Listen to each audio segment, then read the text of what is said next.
আগাইতে আগাইতে আগাইতে আগাইতে যার স্বপ্নের জান্নাত যে বানাইছে ওই জান্নাতের গেটের সামনে গেল।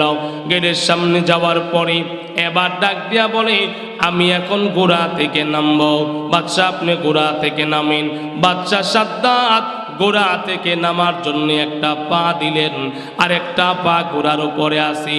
এমন সময় ওই ফকির যাকে ধাক্কা দিয়া সরায়া দেওয়া হলো, উনি সামনে গিয়া ডাক দিয়া কয়, সাদ্দাত একটা পাও পরে আছে, একটা নিচে আসি, দুইটা পা যেন একত্রিত না হয়। এই বাচ্চা, আরেকটা পা নিচে নামার আগে আমার কথা শুনেন। তখন বাদশা তো আরো রাগ হইয়া গেছি, কত বড় স্পর্ধা। আমি বাদশা এখন ঘোড়া থেকে নামবো, আমারে নামতে না করে ডাক দিয়া বলে, তুমি কে?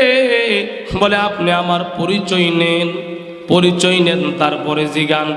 আমার পরিচয় হলো আমি মালাকুল মউত আজরাইল।